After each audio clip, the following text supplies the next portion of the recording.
بسم الله الرحمن الرحيم إن الذين جاءوا بالإفك عصبة منكم لا تحسبوه شرا لكم بل هو خير لكم لكل امرئ منهم ما اكتسب من الإثم والذي تولى كبره منهم له عذاب عظيم لولا إذ سمعتموه ظن المؤمنون والمؤمنات بأنفسهم خيرا وقالوا هذا إفك مبين لولا جاءوا عليه بأربعة شهداء فإذ لم يأتوا بالشهداء فأولئك عند الله هم الكاذبون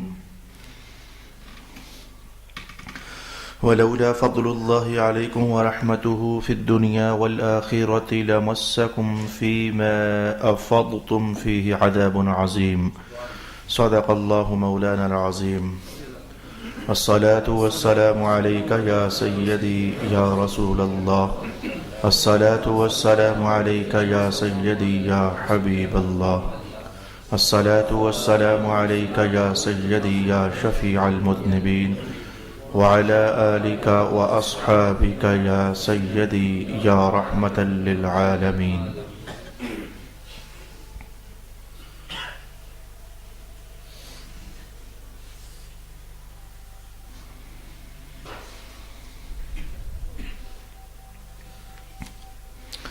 بے شک جن لوگوں نے عائشہ صدیقہ پر تہمت لگائی وہ تم میں سے ایک گروہ ہے۔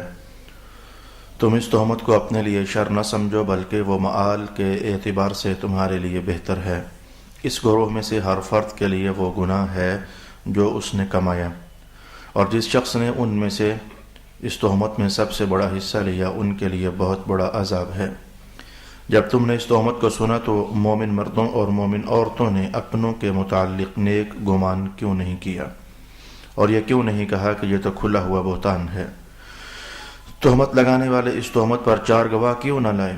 پس جب وہ گواہ نہیں لائے تو وہی اللہ کے نزدیک جھوٹے ہیں، اور اگر تم پر دنیا اور آخرت میں اللہ کا فضل اور اس کی رحمت نہ ہوتی تو تم نے جس تہمت کا چرچا کیا تھا اس کی وجہ سے تمہیں بہت بڑا عذاب پہنچتا۔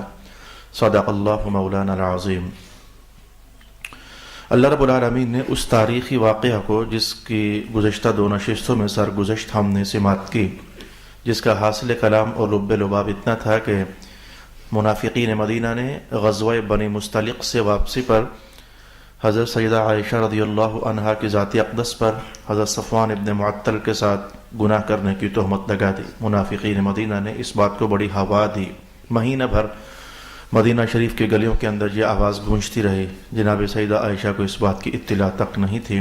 آخرکار اللہ کا فضل ہوا اور آسمان سے آیات بینات اتری، اور مسلسل 18 کے قریب آیات اتری جن کے اندر حضرت سیدہ عائشہ کے متعلق رب کائنات نے قرآن حکیم کے کھلے کھلے انداز میں ارشاد فرما دیا کہ جناب عائشہ نے کچھ بھی گناہ نہیں کیا، غلطی تمہاری ہے، تم نے ان کی بات مانی کیوں؟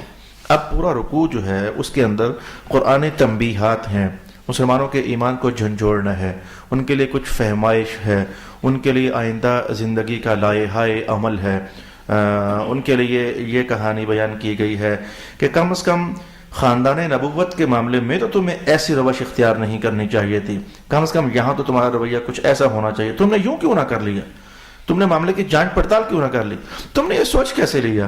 یعنی مختلف انداز ہیں جس میں قرآن حکیم میں کہوں تو صحیح ہی کہوں گا کہ ڈانٹ بھی ہے، تنبیہ بھی ہے، فہمائش بھی ہے، ایمانیاتی نظریے کی عکاسی بھی ہے، اور بہت کچھ ہے کہ جو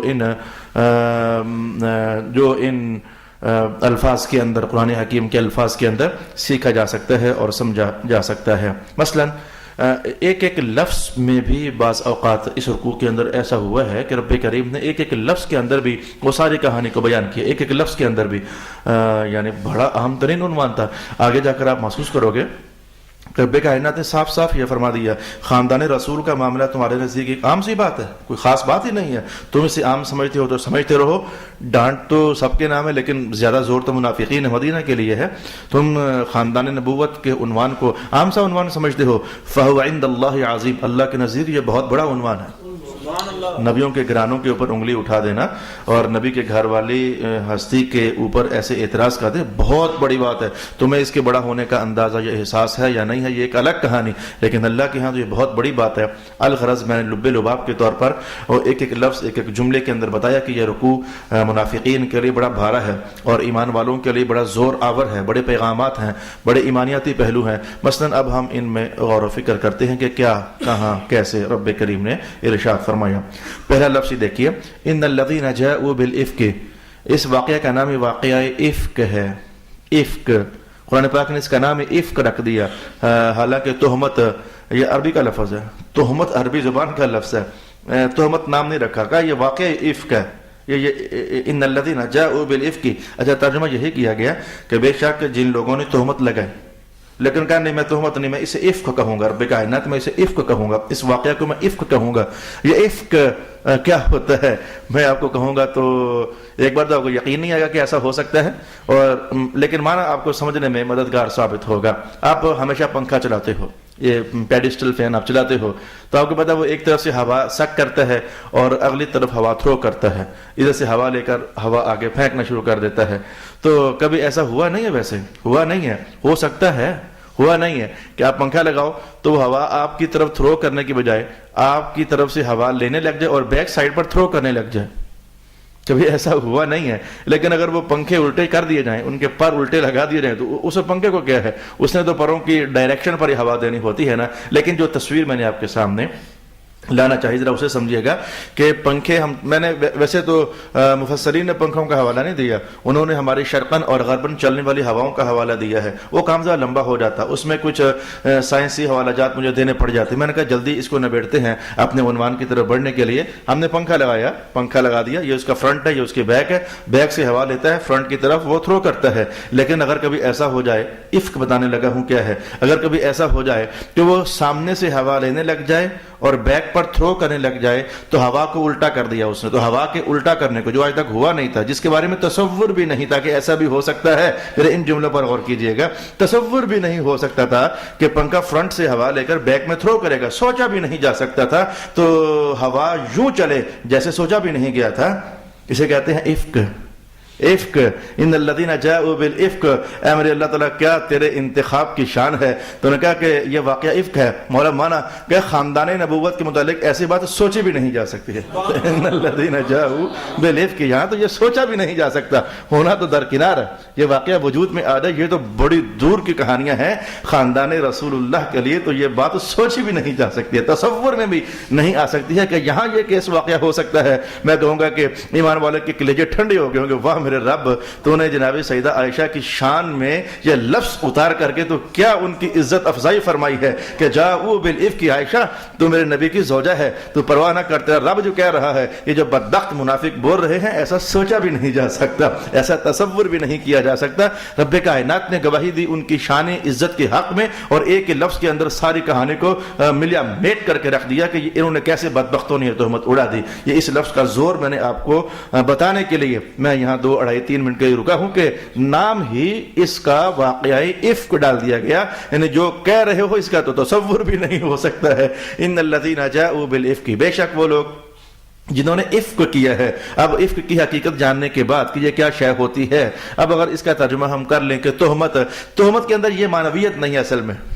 مثلا میں کہہ دوں جناب آپ چوری کرتے ہیں, آپ کہو مجھے میں چوری کرتا ہوں, یہ تہمت ہے. یہاں وہ معنویت نہیں ہے. کون سی معنویت؟ یہ والی کہ جی یہ تو سوچا بھی نہیں جا سکتا. سوچا جا سکتا ہے, ہمارے ہاں سوچا جا سکتا ہے. میں چوری کر سکتا ہوں, آپ بھی چوری کر سکتے ہیں, میں بھی غلطی کر سکتا ہوں, آپ بھی غلطی کر سکتے ہیں. رب کائنات نے کہا تہمت لفظ یہاں بنتا نہیں اصل میں, یعنی یہ عربی بلاغت کے اپنے عنوانات اور تقاضے ہیں. یہاں لفظ تہمت بنتا نہیں ہے. تہمت میں چانس ہوتا ہے, امکان ہوتا ہے, لیکن یہ جو خاندان ہے یہاں امکان ہی نہیں ہے, یہاں تو چانس ہی نہیں ہے. اس لیے یہاں تہمت کا لفظ نہیں, وہاں افک کا لفظ استعمال کرنا چاہیے. صلی اللہ علیہ حبیبہ محمد وعلی آلہ واصحابہ اجمعین۔ ویسے لگے ہاتھوں ایک نرم درجے کا اشارہ سمجھنے میں حرج کیا ہے؟ جو بدتمیزیاں مچی ہوئی ہیں ہماری میڈیاز پر، جو بے حیائیاں چل رہی ہیں ہماری میڈیاز پر، ایک نرم درجے کا اشارہ لینے میں حرج ہی کیا ہے؟ جس خاندان کی جس خاتون نیک اختر کے متعلق قرآن کہے کہ یہاں تو کسی ایسی ویسی حرکت کا امکان ہی نہیں ہے، تو وہ پھنس گیا نا، وہ اس نے بدماشی کی اور جو الٹا سیدھا غلط ملت بولا، تو رب کا فطرت ہے نا انتقام لینے کے لیے، اللہ پاک ہے نا انتقام لینے کے لیے۔ یہ مجھے تو پرسوں یا ترسوں یہ کہانی معلوم ہوئی، جب بہت کچھ ہو چکا، نہ میں اتنا ٹی وی دیکھوں نہ اتنا زیادہ کچھ میں بیٹھوں، تو فرصت نہیں پاتا۔ پرسوں ترسوں کسی صاحب نے بتایا کہ اس ٹی وی اینکر نے وہ کیا سے کیا بدبختگی بول دی جناب عائشہ کے خلاف، اور آج کل وہ اپنا ہی معاملہ اس کا عزت کا الٹا ہو کر کے تو رہ گیا۔ رب کائنات اس خاندان سے ٹکر لینے والوں کو چھوڑتا نہیں ہے، یہ آپ کو بات بتا دوں۔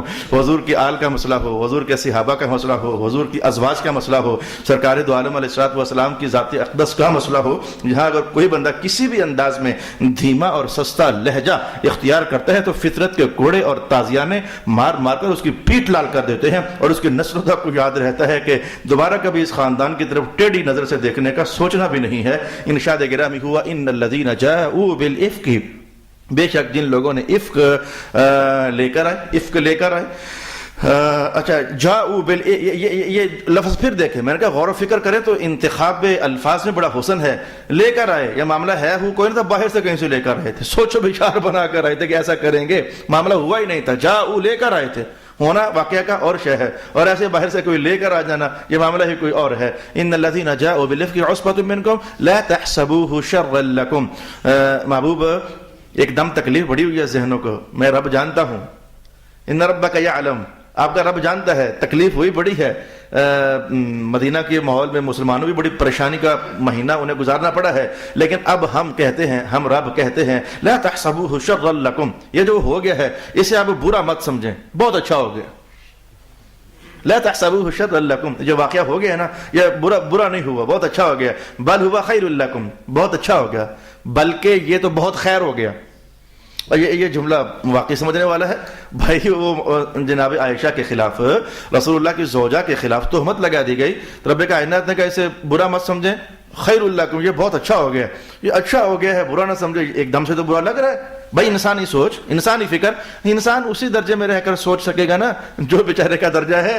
اب اللہ کی حکمتیں، اللہ کی دانائیاں، اللہ تعالیٰ کی علوم، اللہ تعالیٰ کے معارف، سبحان اللہ، اس تک کس کی رسائی ہے جب تک اللہ تعالیٰ بات کو کھول نہ دے۔ کہا انہوں نے تہمت لگائی ہے، کام اچھا ہو گیا، کیا تہمت لگانا اچھا کام ہو گیا؟ نہیں، یہ اچھا کام نہیں ہے، یہ تو دلوں کو صدمے ہوئے۔ رسول اللہ کے دل پاک کو صدمہ ہو، اللہ کو کہاں اچھا لگتا ہے؟ حضور کے چاہنے والوں کو، حضور کے عقیدت مندوں کو، حضور کے صحابہ کو، حضور کی ازواج کو، حضور کے خاندان والوں کو، حضور کے رشتہ داروں کو صدمہ، یہ بات اچھی نہیں ہے۔ اچھا کیا ہوا ہے؟ بل ہوا خیر لکم، یہ بہت اچھا ہو گیا ہے۔ یہ خیر کس چیز کو رب کریم نے کہا؟ دیکھو میرے بھائی، میں اس کی مثال آپ کے سامنے یوں بیان کر دیتا ہوں کہ بعض اوقات ایسا ہوتا ہے کہ ایک کام جب بندہ شروع کرتا ہے نا تو وہ ٹھیک نہیں ہوتا، لیکن وقت گزرنے کے ساتھ وہی شروع کیا ہوا کام ٹھیک ہو جاتا ہے۔ آپ کے روزانہ کے گھروں کی مثالیں، دکان کھولی، 2 دن گزر گئے، 4 دن، ہفتہ، 1.5 ہفتہ، 15 20 دن، مہینہ، کیا جو کام شام چل نہیں رہا، اچانک اللہ کا فضل آ جائے اور جناب علی اگلا مہینہ وہ ٹھیک ٹھاک کاروبار چمکے۔ کوئی ذرا شروع میں تو ٹھیک نہیں تھا لیکن اب اللہ کی بڑی رحمت ہے، تو ایک کام شروع میں ٹھیک نہ ہو، لیکن شادیاں کرتے ہوئے بیٹوں کی وہ بعض اوقات ایسا ہوتا ہے کہ پہلے ہی دنوں کے اندر کریشز ہو جاتے ہیں، وہ بیٹیاں ہماری شادیوں کے بعد خوش نہیں رہتی ہیں، مہینہ والدین کا صبر کرتی، پتر ہمارے پتر صبر کر کرتے 6 مہینے، سال، 2 سال گزرے، وہ اللہ فضل کر دے تو حالات خوشحالی میں آ جائیں، کہتے ہیں یار شروع میں تو کام ٹھیک نہیں لیکن اب اللہ کی بڑی مہربانی ہے۔ تو ایک ہی معاملہ ابتدا میں کوئی اور ہو اور انتہا کی طرف جائے تو فرق پیدا ہو جائے۔ میرا خیال ہے پکچر آپ کو سمجھ آ گئی ہوگی۔ رب کائنات نے کہا یہ جو معاملہ ہوا ہے جناب عائشہ کے خلاف تہمت لگانے میں، ہے بہت برا، پر آپ اس کو ابتدا میں تو برا ہے لیکن انتہا میں اسے برا نہ سمجھو، آپ اینڈ کے اعتبار سے اسے برا نہ سمجھو، بل ہوا خیر لکم، اینڈ کے اعتبار سے یہ خیر ہے، اینڈ کے اعتبار سے یہ خیر ہے۔ اچھا خیر کیا ہے؟ سن لینا خیر کیا ہے۔ اگر جناب عائشہ پر تہمت نہ لگتی، آسمان سے 18 آیتیں نہ اترتی، قیامت تک سیدہ عائشہ کا ذکر قرآن میں نہ ہوتا، نہ تہمت لگتی، نہ آیتیں اترتی، نہ محرابوں میں، ممبروں میں، نمازوں کے اندر یہ آیتوں کی تلاوت چلتی۔ اب رب کائنات نے اس شرارت کے نتیجے میں جب قرآن اتارا، قیامت تک عائشہ عائشہ ہوتی رہے گی، ان کی طہارت کی باتیں چلتی رہیں گی، ان کی عزت کی عنوانات کھلتے رہیں گے، نماز میں ان کی تلاوت، ان کے عنوان کی تلاوت چلتی رہے گی۔ رب کائنات نے کہا یہ بدبخت تو بول کر پاسے ہو گئے، لیکن دیکھو محبوب آپ کے خاندان کی عزت رب کائنات نے قیامت تک قرآن کا عنوان بنا دیا ہوا ہے۔ اب مسلمان گھروں میں بیٹھ کر تلاوت کریں گے، مسلوں پر بیٹھ کر پڑھا جائے گا، اب نمازوں میں اس کا تلاوت ہوگی۔ ایک خطیب کے بیان میں کتنا کوئی زور ہوتا ہے، وہ بولے گا تو اس کی آواز کہاں تک جاتی ہے؟ کہیں تک بھی تو نہیں نا، بس 500 1000 بندہ 2000 بندہ، ایک خطیب کتنا کو آگے بول سکتا ہے؟ میں کہتا ہوں اشتہار چھاپ لو، کتنا کو آگے چل سکتے ہیں؟ میں کہتا ہوں پمفلٹ تقسیم کر دو، 2000 4000 10000 کتنے کو تقسیم کرو گے؟ رب کائنات نے کہا نہیں، اشتہار نہیں، میں خود اس کا بندوبست کروں گا۔ مولا کیا میں اپنے لا ریب قرآن کا حصہ بناؤں گا، یہ جہاں جہاں قرآن جائے گا خاندان نبوت کی طہارت ساتھ ساتھ جائے گی، ہر ایک کو دنیا اطراف عالم میں یہ پتہ چلتا چلا جائے گا کہ خاندان نبوت کتنا صاف ہے، اجلا ہے، مزکہ ہے، صاف ستھرا ہے، طاہر ہے اور عزت مند ہے، اللہ کے ہاں کیا مقام عالی ہے اور کیا مقام رفیع ہے اس خاندان کا۔ تو اب میرا خیال ہے کہ جملہ سمجھ آ چکا ہونا چاہیے، لا تحسبوه شرا لكم بل هو خیر لكم، کہ یہ جو تہمت لگ تو گئی ہے، اب اسے انجام کے اعتبار سے اب خیر سمجھو، انجام کے اعتبار سے برا نہیں ہے۔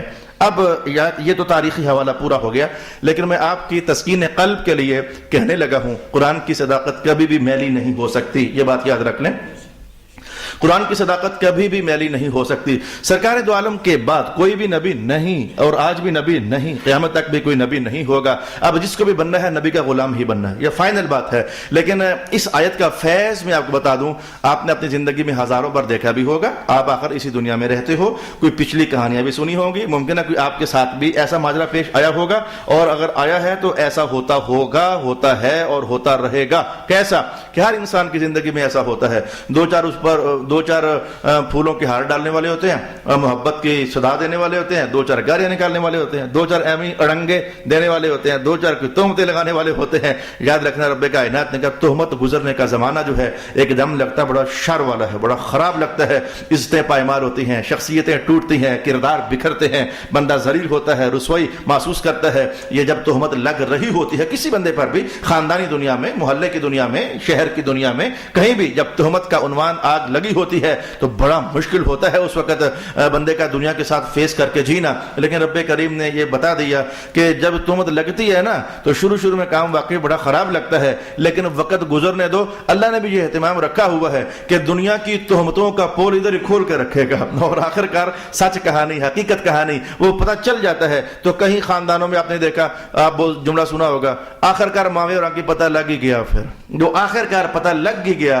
وہ پتہ لگ ہی گیا کیا وہ اللہ کے وعدے کی صداقت ہے کہ اللہ تعالیٰ جھوٹ کو کھول دیتا ہے، سچ کو نکھار دیتا ہے، حق اور باطل کا امتیاز مرنے سے پہلے یاد رکھ لو میرے بھائی، دنیا کے فیصلے دنیا ہی میں ختم ہونے ہیں، وہ باقی رہی ان کی جزائیں دنیا میں نہیں ہیں، جزاؤں کا تعلق آخرت کے ساتھ ہے، وہ جہان اللہ نے ادھر رکھا، یوم یقوم الحساب، حساب ادھر کریں گے، باقی دنیا کے لین دین، دنیا کے جھگڑے رولے رپے معاملات یہ اللہ نے ادھر ہی مرنے سے پہلے سمیٹنے ہوتے ہیں۔ تو یہ کبھی جھوٹ آپ کے خلاف ہو جائے، کبھی تہمت آپ پر لگ جائے، کبھی آپ کی عزت پر کیچڑ اچھال دیا جائے، چپ کر کے بس اللہ کے سامنے صبر کرو۔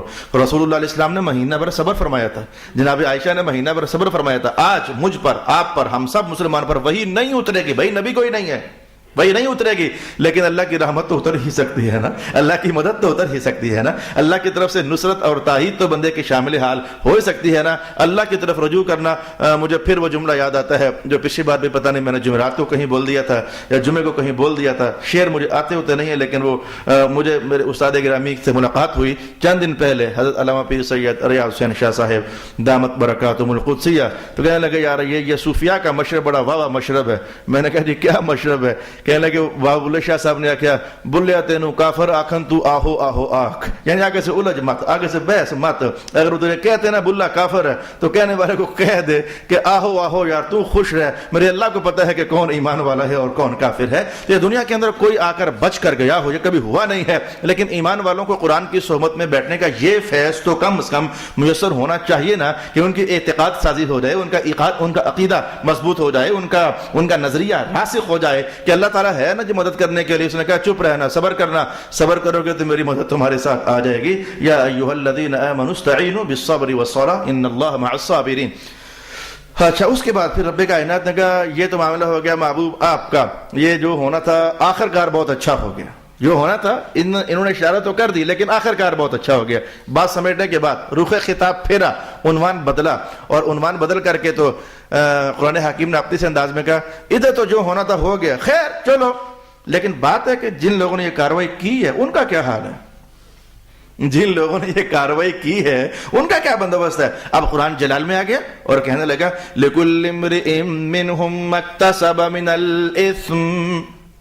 جس بندے نے اس کاروائی میں جتنا حصہ لیا اتنی ہی پاداش میں اس کو سزا ملے گی. جس نے جتنا حصہ لیا چھوڑوں گا نہیں. لِكُلِّ جس نے بھی اس کاروائی میں حصہ لیا چھوڑوں گا نہیں اس کو. لفظ کل کا معنی آپ کو سمجھ آ گیا ہوگا. لِكُلِّ امْرِئٍ مِّنْهُمْ مَا اكْتَسَبَ مِنَ الْإِثْمِ. جس نے بھی جتنا حصہ لیا اس کو سزا ملے گی. اچھا, وَالَّذِي تَوَلَّى كِبْرَهُ مِنْهُمْ لَهُ عَذَابٌ عَظِيمٌ. اور جس نے سب سے بڑا حصہ لیا اس کا تو عذاب بھی بڑا ہے. پھر یہ اشارہ تھا عبداللہ بن ابی منافق کی طرف. اس کا جس نے سب سے زیادہ حصہ لیا اس تہمت کو اڑانے میں تو اس کا عذاب بھی سب سے بڑا ہے. اچھا لگے ہاں تو پھر سمجھ آنا چاہیے کہ پھر اللہ پاک نے سمجھا دیا نا کہ کوئی یہ تو معاملہ ادھر کا ہے لیکن سبق آپ کو دوں, آپ کو سبق دوں, خود میں سبق لوں. کوئی آپ کے ساتھ ایسا کر دے تو کرنے دیں. آپ کبھی کسی کے خلاف تہمت نہ لگانا, بغیر تحقیق کے بات نہ اڑانا, اس کی عزت پر انگلی مت اٹھانا ایسے ہی بغیر سوچے سمجھے. رسول اللہ علیہ السلام بھی ناراض ہوتے ہیں, قرآن تو بھی آپ کے سامنے ہے. جو پھر یہ کام جتنا کرے گا اللہ اس سے حساب تو لے گا, چھوڑے گا تو نہیں اللہ پاک اسے. اللہ کے بندے کے ساتھ تم نے ایسا کیا. رسول اللہ علیہ السلام نے فرمایا تھا الخلق عیال اللہ, یہ مخلوق اللہ کا کنبہ ہے, تو تمہارا جیسا رویہ ہوگا نا اللہ کے کنبے کے ساتھ تو اللہ بھی ویسے ہی نتائج تمہارے ساتھ کرے گا. پھر اللہ کے کنبے کے ساتھ بدتمیزی سے پیش نہ آنا, پھر وغیرہ اللہ بھی تمہارے ساتھ ایسا ہی معاملہ اختیار کرے گا. یہ تو رسول اللہ کے الفاظ ہو گئے, بلکہ مجھے پھر یہ الفاظ بھی یاد آ گئے کہ رسول پاک علیہ الصلوۃ والسلام نے ارشاد فرمایا کہ جو بندہ بھی کسی دوسرے بندے کو ذلیل کرنے کا اہتمام کرتا ہے تو وقت گزرے گا, دن 4 8 10 جب بھی اللہ چاہے گا وقت گزرے گا کہ اگر ان قریب کے زمانے میں وہ اپنے گھر کے اندر بستر کے اندر چھپا ہوا بھی ہوگا اللہ اسے ادھر بھی ذلیل فرما دے گا. اللہ کے لیے کیا مسئلہ ہے, اللہ کے لیے کسی کو عزت دینا کوئی مسئلہ نہیں ہے, اللہ کے لیے کسی کو ذلیل کرنا کوئی مسئلہ نہیں ہے. وہ ایک پل میں اللہ تعالیٰ حالات سارے کے سارے تبدیل فرما دیتا ہے. اب یہ پل ہی تو تھا, وہی اتر آئی, رسول اللہ علیہ السلام کا سر ناز جھک گیا, سر اٹھایا, پسینے کے قطرے صاف کیے, مسکرا رہے تھے, ایک پل ہی تو لگا, وہی اتر آئی تو کہ پل ہی تو لگا, تو اٹھا کہ عائشہ مبارک ہو جائے, اللہ پاک نے آپ کی برات قرآن پاک میں نازل فرما دی ہے. تو الفاظ سن لیجئے لِكُلِّ امْرِئٍ مِّنْهُمْ مَا اكْتَسَبَ مِنَ الْإِثْمِ, جو جتنا حصہ لیا جس نے اس کے لیے اتنی سزا ہے. وَالَّذِي تَوَلَّى كِبْرَهُ مِنْهُمْ, اور جس نے ان میں سے اس تہمت میں سب سے بڑا حصہ لیا. کبر بندہ بوڑھا ہو گیا, بڑی عمر کا ہو گیا, کبر بڑا حصہ لیا. لہو عذاب عظیم, اس کے لیے بہت بڑا عذاب ہے. پھر پہلے رکوع کے اندر آپ یہ بات جان چکے ہو کہ دنیا کے اندر یہ آخرت کا سزا ہے, آخرت کی سزا ہے کہ بہت بڑا عذاب ہے, یہ آخرت کی سزا ہے. دنیا کی سزا میں قرآن پاک بول چکا ہے کہ 80 کوڑے مارنے ہیں, لیکن اگر اسلامی قانون ہو تو, اسلامی قانون ہے اس کا نفاذ ہو تو, اسلامی قانون کا نفاذ ہو تو آخر کار لفظ ہی بدلے ہیں نا. جس سزائے موت کا قانون بحال کر دو, اصل میں تمہیں رسول یاد آئے. اصل ماجرا یہ ہے, قتل کے بدلے میں قتل کیا ہوتا نا, رسول اللہ علیہ الصلوۃ والسلام جو نظام دے کر گئے تھے, جو قرآن نظام دے رہا ہے کہ قصاص کا قانون ہے, حد کا قانون ہے, ان کو اگر اپلائی کیا ہوتا نا, آج جو بات تمہیں سمجھ آ رہی ہے نا کہ اگر ہم نے تب قتل کیے ہوتے یہ دہشت گرد, اور تو آج ہمیں یہ منہ دیکھنا نہ پڑتا. یہ جو آج تمہیں قتل کا اور قصاص کا قانون یاد پڑتا ہے یہ شاید تمہارے کان بند تھے حکمرانوں, یہ بہت پہلے سے قرآن بھی کہتا تھا اور ہم محراب نشین بھی کہتے تھے, اور ممبر میں بیٹھ کر اللہ رسول کی آواز پہنچانے والے بھی کہتے تھے. تب تم اس طرح کی بکواس کیا کرتے تھے کہ یہ کیا ہم اپنے, یہ مشرف کے بیان تھے, کیا اپنے قوم کے نوجوانوں کو لنگڑا کر دیں, لولا کر دیں, انہیں مار دیں, ان کی گردنیں اڑا دیں. ہاں جی, نہیں کیا تو آخرکار پھر بھگتنا بھی تو پڑ رہا ہے نا. اگر اللہ کے قانون کو اپلائی کیا ہوا ہوتا, اس سورت نور کے شروع میں ہم نے کیا پڑھا کہ اگر ایک زناکار کو سر عام مجمع ہونا چاہیے, لوگوں کا ہجوم ہونا چاہیے, ان کے سامنے اگر ایک بار سزا دے دی جائے نا تو 100 بچیوں کی عزت اللہ ویسے محفوظ فرما دیتا ہے. انسان بزدل واقعہ ہوا ہے, رب کائنات نے اسے بنایا ہی ایسے، خوف محسوس کرتا ہے، اسے بنایا ہی ایسے ہے کہ اسے کوئی ایسی ویسی شے نظر آ جائے یہ خوف محسوس کرتا ہے۔ بڑے سے بہادر انسان، راتوں کو قبرستان جانے میں ڈرتے ہو، تنہا اندھیروں میں ڈرتے ہو، ڈر ہے نا اندر۔ میں نے کہا یہ سزائیں اس لیے ہوتی ہیں کہ معاشرہ امن کا گہوارہ بن سکے۔ تو رسول تمہیں آج بھی یاد آ رہے ہیں، لیکن تم نے الفاظ نہیں بولے ہیں کہ ہمیں رسول کا قانون یاد آئے گا۔ تم نے کہا وہ قانون بحال ہونا چاہیے۔ میں کہوں گا قیامت والے دن بھی تمہیں رسول بڑے یاد آئیں گے، بڑے یاد آئیں گے، ہر بندے کو رسول بڑے یاد آئیں گے۔ اور یہ بات قرآن حکیم نے کہی ہے، الفاظ سن لیجئے، وَيَقُولُ الَّذِينَ ظَلَمُوا رَبَّنَا أَخِّرْنَا إِلَىٰ أَجَلٍ قَرِيبٍ نُجِبْ دَعْوَتَكَ وَنَتَّبِعِ الرُّسُلَ۔ اے میرے اللہ ہمیں دنیا میں بھیجنا، اور دنیا میں جا کر کیا کرو گے؟ کیا کرو گے دنیا میں جا کر؟ نُجِبْ دَعْوَتَكَ وَنَتَّبِعِ الرُّسُلَ۔ اے اللہ تیری بات بھی ماننا چاہتے ہیں، تیرے نبی کی بات بھی ماننا چاہتے ہیں، تب رسول یاد آئیں گے تمہیں۔ لیکن کیا فائدہ؟ آج لے ان کی پناہ، آج مدد مانگوں گے، کل نہ مانیں گے، قیامت کو اگر مان گیا کل نہیں۔ آج موقع ہے تو واپس آ جائیے۔ یہ لگے ہاتھوں یہ نرم درجے کا عنوان کیا کریں، مجبوری ہے۔ اب اتنا بھی ہم صلی اللہ علی حبیبہ محمد وعلی آلہ واصحابہ اجمعین۔ لولا اذ سمعتموہ، جب تم نے اس تہمت کو سنا۔ اب ایمان والوں کو مخاطب صحابہ ہے تو قیامت تک ہم سارے ہی ہیں، ذمہ داری تو ہم سب کی ہے۔ ایک بات میرے وقت میں یہی آیت شاید پوری ہو سکے، اگر مجھے 1 منٹ اوپر جانا پڑ گیا تو جاؤں گا، لیکن ایک بات سمجھاؤں گا آپ کو۔ جب تم نے سنا تھا کہ یہ تہمت چل رہی ہے تو ایمان والو، تم لوگ ہو، ظن المؤمنون والمؤمنات بانفسهم خیرا، تو ایمان والے مردوں نے اور ایمان والی عورتوں نے اپنے متعلق اچھا گمان کیوں نہ کر لی، اپنے متعلق، بانفسهم ان کا اپنا آپ، اپنے متعلق انہوں نے اچھا گمان کیوں نہ کر لیا۔ حالانکہ بات یہ ہے کہ اپنوں کے متعلق، ترجمہ کرنے والوں نے یہ حاصل ترجمہ ہی کیا، اپنوں کے متعلق، یعنی عائشہ تمہاری اپنی اماں تھیں، تمہاری اپنی ماں تھیں، اپنوں کے متعلق، لیکن لفظ بانفسهم اپنے متعلق، تم نے اپنے متعلق اچھا کیوں نہ سوچ لیا۔ یعنی اگر تمہیں کوئی کہتا کہ تم نے زنا کیا تو تم نے فوراً یہی کہنا تھا، نہیں میں نے کوئی نہیں کیا، آگے سے مان جانا تھا، تم نے فوراً مان جانا تھا، نہیں نہ ماننا تھا۔ تو اماں کی بات ہے تو پھر کیوں مان گئے؟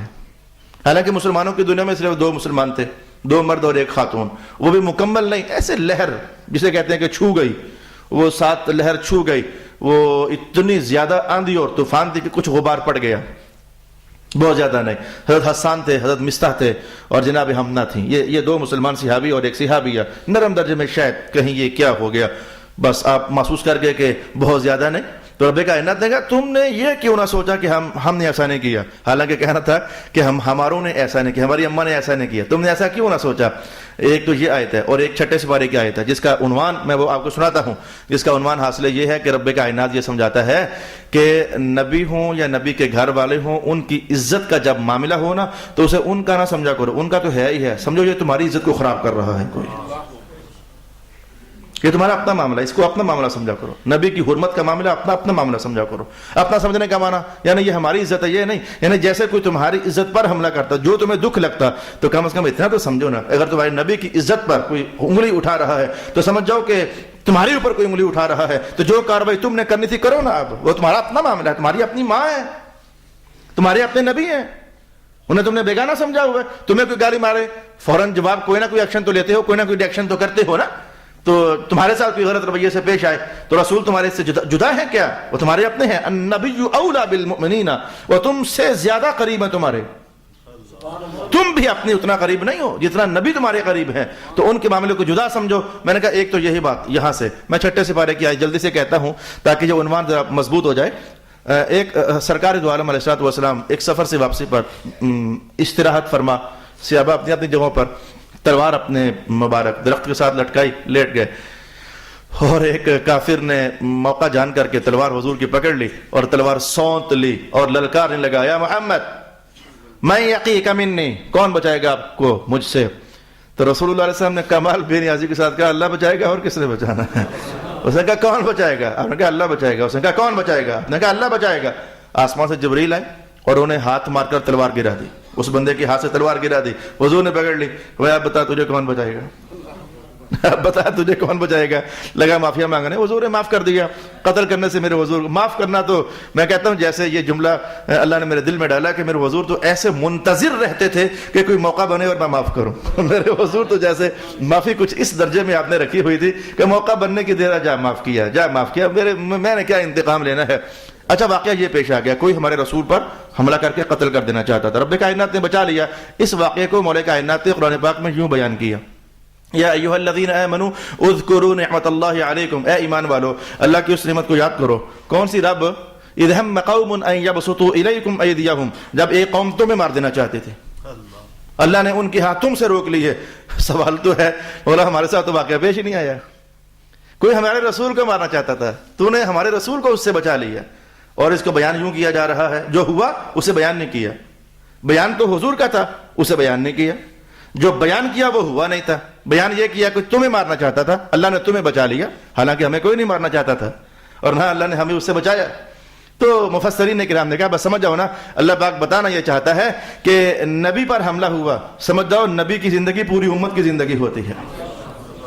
نبی کا دشمن پوری امت کا دشمن ہوتا ہے، نبی کا دوست پوری امت کا دوست ہوتا ہے. رب کائنات نے وہاں بھی یہی عنوان سمجھایا، یہاں پھر یہی عنوان سمجھایا، کیونکہ وہ تو میں بیان کر چکا ہوں، ڈیٹیل سے بیان کر چکا ہوں. آج میں نے صرف ٹچ دیا ہے کہ 6 سپارے کے اندر یہ بات ہم پہلے پڑھ چکے ہیں. الفاظ میں غور کیجئے، لولا اذ سمعتموه ظن المؤمنون والمؤمنات بانفسهم خیرا. تاریخی حقائق جاننے کے بعد سبق لینا چاہیں گے، رسول اللہ علیہ السلام نے تو ایسا ہی ہمیں سمجھایا ہے، ہم ایسا سمجھے نہیں ہیں. آج نہیں تو کل، کل نہیں تو پرسوں سمجھ آئے گی ضرور، لیکن کیا فائدہ اس وقت پڑھ گئے سجدے میں جب وقت قیام آیا، اس وقت کیا فائدہ؟ سمجھ آئے گی ضرور، اگر آج نہیں آئی تو کل، کل نہیں تو پرسوں آئے گی ضرور. رسول اللہ علیہ السلام نے تو یہ فرمایا تھا، سارے مومن ایک بھائی ہو، ایک جسم ہی ہو تم سب، میں تو ہی ہوں، تو میں ہی ہے. میں کب چاہوں گا اپنی بازو کاٹنا، میں کب چاہوں گا خنجر اپنے آپ کو مارنا، میں کب چاہوں گا اپنے آپ کو گولی سے اڑا دینا، میں کب چاہوں گا اپنے آپ کو آگ لگا دینا. میں تم سب ایک ہی تو ہو، ایک جسم ہی تو ہو. رسول اللہ علیہ السلام نے سب مسلمانوں کو گویا ہم پارٹس آف باڈی ہیں، میں یہ ساری انسانیت مسلمانوں کے مل کر ایک جسم ہے. تو رسول اللہ علیہ السلام نے تو ہمیں یوں ملایا ہے، تم سب ایک ہی ہو، تم مسلمان حضور کے چاہنے والے، یہ تم سب ایک، انما المؤمنون اخوہ، تم سب بھائی ہو، تم سب آپس میں گھندے ہوئے ہو. تو قرآن نے تو ہمیں یہ نظام دیا تھا. تو پھر ہم نے اوروں کو جو کچھ بھی ہم نے ستایا تو سمجھنا چاہیے وہ اپنے ساتھ یہ معاملہ پیش کر رہے ہیں. جو کسی اور کے ساتھ ہم برا بہیو کر رہے ہیں وہ اپنے ہی ساتھ کر رہے ہیں. اس لیے رب کائنات نے پہلے ہی سپارے میں اس عنوان کو نبیڑ دیا اور فرمایا کہ یخادعون اللہ والذین آمنوا وما یخدعون الا انفسهم وما یشعرون. فرمایا کہ یہ منافقین ہیں، یہ اللہ کو دھوکہ دینا چاہتے ہیں اور ایمان والوں کو دھوکہ دینا چاہتے ہیں. وہ جتنے بھی دھوکے دیتے ہیں ایمان والوں کو، ان کو نہیں، وہ اپنے ہی آپ کو دے رہے ہیں، پر ان غریبوں کو پتہ نہیں چل رہا، بیوقوف ہے. لا یشعرون، ان کا شعور، ان کا ادراک جو ہے وہ کام نہیں کرتا. سمجھنا چاہیے آج میں آپ کو دھوکہ دوں گا تو اصل میں اپنی جڑ کاٹ رہا ہوں. آپ میرے ساتھ برا سلوک کریں گے تو آپ اپنی جڑ کاٹ رہے ہو. اس لیے کہ یہاں تو وہ ٹیچر، کل والے بچے پل لگا مر گئے، شہید ہو گئے، وہ تو جنت میں جا پہنچے، لیکن ظالم کے سر پر قیامت تک یہ جرم باقی رہ گیا. ان کے لیے تو اللہ نے آخرت اچھی کر دی، لیکن ظالم کے سر پر قیامت کے بعد تک بھی یہ جرم باقی رہ گیا. اور میرے بھائی یہ جرم کہانی، یہ شرارتیں، یہ دغا بازیاں، یہ فریب، یہ مکاریاں، یہ فراڈ، یہ دھوکے، یہ پلوں میں ہو جاتے ہیں. کل میں اپنی کلاس کے اندر ایک بچے کو ایک لیسن سمجھا رہا تھا کہ چھری لگ جائے نا، چھری لگ جائے، زخم ہو گیا، کٹ لگ گیا پل بھر میں، لیکن درد زمانوں تک رہتا ہے، درد زمانوں تک رہتا ہے. بس کچھ ایسی کہانی ہے. مسلمان آپس میں کم سے کم آپ تو قرآن کی صحبت میں رہنے والے ہو، کیا کوشش نہیں کر سکتے ہو؟ کوئی ہمیں ستائے تو ستائے، لیکن ہم کسی کو نہیں ستائیں گے.